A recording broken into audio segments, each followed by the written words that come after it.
नमस्कार। देश का भाग्य और देश के भूख मिटाने का काम अगर कोई करता है तो वो किसान करता है। किसान अन्नदाता है और किसान ही भाग्य विधाता है। लेकिन ये बहुत ही आश्चर्यजनक है और कष्टकारी भी है कि इस किसान के प्रति देश में और देश की प्रमुख संस्थाओं में भी और तमाम नीति निर्माताओं के मन में भी इसके प्रति सहानुभूति का अभाव बढ़ता चला जा रहा है, या कहें कि उसको के पक्ष को समझने को तैयार ही नहीं। कोई भी कुछ भी किसान के लिए कह देता है। व्यक्ति के जीवन में जो सर्वाधिक आवश्यकता की वस्तुएं हैं उसमें अगर काउंट किया जाए, गिनती की जाए, तो शायद 70 से 75% जो वस्तुएं उपयोग में व्यक्ति अपने जीवन में लाता है, सामान्य व्यक्ति या कोई विशिष्ट व्यक्ति भी, उसका संबंध कृषि और गांव और किसान से होता है। चाहे वो भोजन हो, चाहे वो वस्त्र हो, या कोई भी और अन्य आवश्यक वस्तु, उन सबका संबंध खेती किसानी से है। हाल ही में एक मामला ऐसा आया है जिससे बहुत कष्ट हुआ। इतनी संवेदनहीनता, हालांकि हम उन पर टिप्पणी नहीं कर सकते। पूर्व में ही क्षमा मांगते हुए हम ये बात कहना चाहते हैं कि सर्वोच्च न्यायालय ने जो टिप्पणी परसों की दिल्ली के प्रदूषण के मामले को लेकर, वो किसानों के लिए तो चिंताजनक है ही, पूरे कृषि जगत के लिए गंभीर चुनौती वाली भी है। दिल्ली में प्रदूषण है, ये बात है, ठीक है, और जीवन दूभर है दिल्ली वासियों। दिल्ली बहुत कंजेस्टेड है, दिल्ली बहुत घनी आबादी का महानगर है, राजधानी है, वाहनों की भरमार है और प्रदूषण है। ये प्रदूषण नवंबर से दिसंबर और जनवरी तक दिल्ली में रहता है, सालाना रहता है। लेकिन इसका नीति निर्धारकों ने एकमात्र जो जो इसका कारण खोजा है वो ये खोजा है कि इसके लिए किसान जिम्मेदार है, और विशेष रूप से हरियाणा, पंजाब और पश्चिम उत्तर प्रदेश के किसान पराली जलाते हैं। पराली यानी कि धान का जो अ, प्राल है, या उसे पुआल बोलते हैं, धान की बाली के नीचे का जो हिस्सा होता है उसको पराली बोलते हैं। धान झाड़ने के बाद, निकालने के बाद जो वेस्ट बचता है वो पहले चारे के काम आता था, लेकिन इधर अब चारे में किसान उसका उपयोग नहीं करते, कम करते हैं, तो वो बहुतायत में रहता है तो उसको किसान जलाते थे। लेकिन इधर जलाने की घटनाएं कम हुई हैं, लेकिन फिर भी ये माना जाता है कि ये जो किसान पराली जला रहे हैं उसका जो धुआं है और कार्बन है, प्रदूषण है, वो दिल्ली में आ जाता है और उससे दिल्ली में प्रदूषण है। तो इसे खत्म किया जाए, रोका जाए। इसके बारे में बहुत सारे सरकारों ने आदेश जारी किए हैं, किसानों के खिलाफ मुकदमे भी कायम हुए हैं, किसानों पर जुर्माना भी लग रहा है, लेकिन फिर भी किसान जलाते हैं। ये बात सही है, किसानों को जागरूक करने की जरूरत है, उन्हें समझाने की जरूरत है। ये मामला सर्वोच्च न्यायालय में, सर्वोच्च न्यायालय इस पर विचार कर रहा है। एक जनहित याचिका है, उस पर जनहित याचिका भी बहुत पुरानी है, जिसमें सर्वोच्च न्यायालय ने परसों विचार किया। सर्वोच्च न्यायालय के दो न्यायाधीश, माननीय न्यायाधीश जस्टिस संजय किशन कौल और सुधांशु धूलिया की पीठ इस मामले पर सुनवाई कर रही है, और एडवोकेट जनरल पंजाब की तरफ से मनिंदर सिंह उपस्थित हुए थे।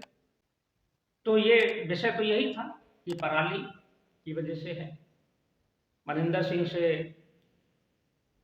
पीठ ने कहा कि भाई इसको रुकवाइए और किसी भी तरह से रोकना चाहिए। तो उन्होंने कहा कि इसका उपाय यह है कि सरकार उसमें अनुदान दे, और किसानों की आर्थिक स्थिति ऐसी है कि वो उसको जो पराली है उसे ख़त्म करने के लिए वो नहीं कर पाते हैं, उनकी आर्थिक स्थिति ऐसी नहीं है, केंद्र सरकार सहयोग दे।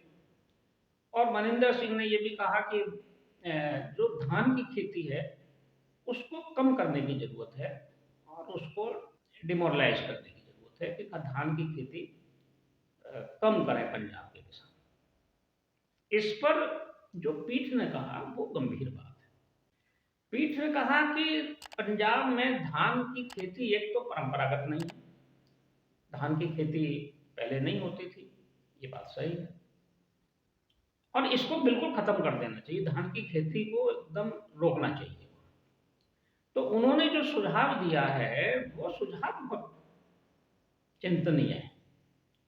उन्होंने कहा कि धान पर एमएसपी खत्म कर देनी चाहिए, यानी कि मिनिमम सपोर्ट प्राइस जो किसान को मिलता है, और इसके लिए किसानों ने आंदोलन भी किया है। जो अभी 1 साल पहले जो किसानों का आंदोलन हुआ था दिल्ली में, 1 साल चला था, उसमें एक मांग एमएसपी की गारंटी भी थी। तो माननीय न्यायालय ने कहा कि एमएसपी खत्म कर देनी चाहिए धान पर, यानी कि धान की एमएसपी दो ही मत, यानी कि दिल्ली की सुरक्षा के लिए, दिल्ली वासियों का स्वास्थ्य सुधरे, उसके लिए किसान के धान का एमएसपी खत्म कर देना चाहिए, यानी कि किसान को की लाइफ लाइन काट देनी चाहिए। किसान को जब एमएसपी नहीं मिलेगा तो धान उगाएगा ही नहीं, जब धान नहीं उगाएगा तो पराली भी नहीं होगी। लेकिन चावल खाएंगे जरूर।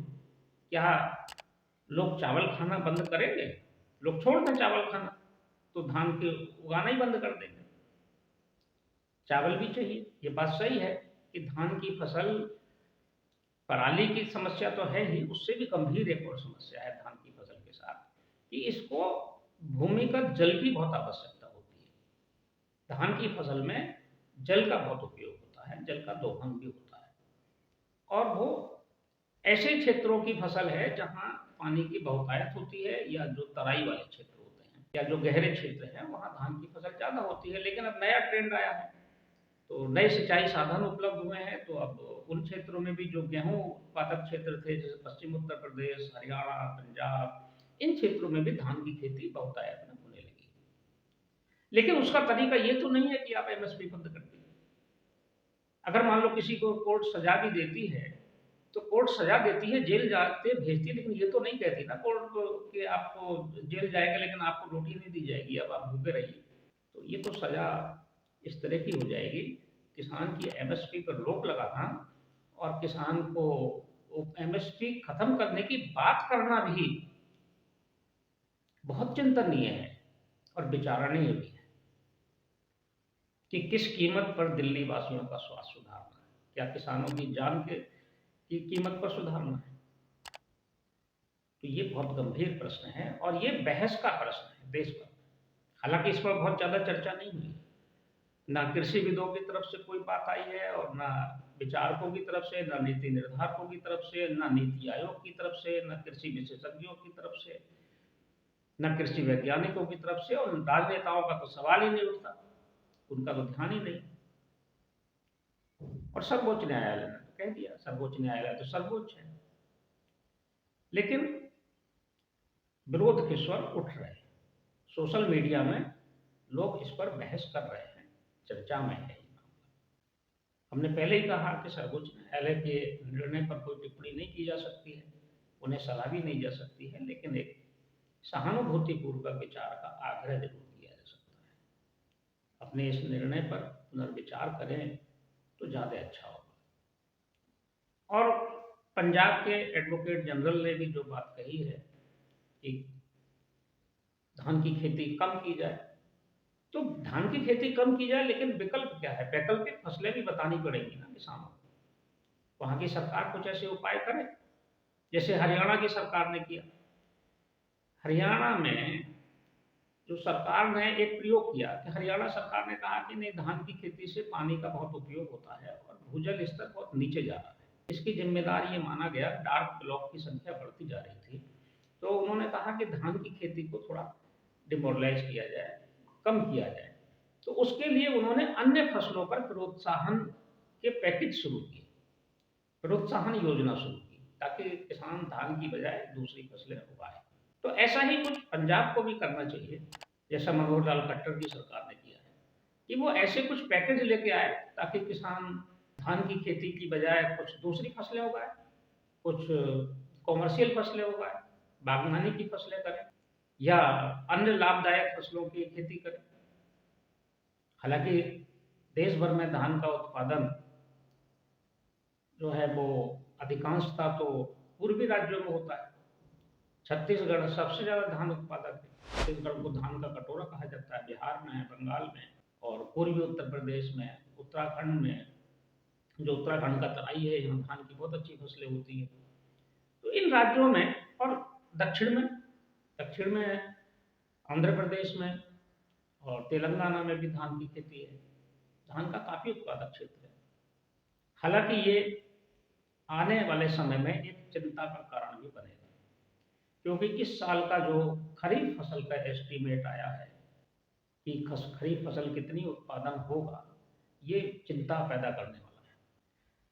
सरकार का जो लक्ष्य है वह है कि 158 मिलियन टन इस साल खरीफ का उत्पादन होना चाहिए। ये सरकार एक लक्ष्य तय करती है कि हमें कितने खरीफ और कितने रबी की फसल की आवश्यकता है, लेकिन जो एस्टीमेट आया है वो 142 मिलियन टन का आया, यानी कि 142 मिलियन टन ही उत्पादन होगा, यानी कि लक्ष्य से कम होगा। और ये पिछले साल का जो उत्पादन था उससे भी 4 मिलियन टन कम है।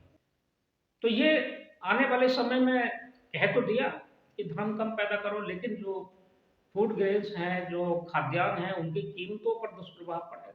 फिर महंगे होंगे तो फिर महंगाई के परेशान होंगे, फिर धान भी, चावल भी महंगा होगा और खरीफ की अन्य फसलें भी महंगी होंगी, उनकी उपलब्धता कम होगी। जब महंगाई होगी तब फिर नई तरह की चिंता होगी। लेकिन सारी चीज़ों पर समग्रता से विचार करने की जरूरत है। इस पर सभी पक्ष, सर्वोच्च न्यायालय भी, सरकारें भी और नीति निर्धारक भी, कृषि विशेषज्ञ भी इस पर विचार करें। समय संवाद में आज बस इतना ही। कल फिर मिलेंगे किसी एक खास विषय के साथ। तब तक के लिए मैं सर्वेश कुमार सिंह आपसे विदा लेता हूँ।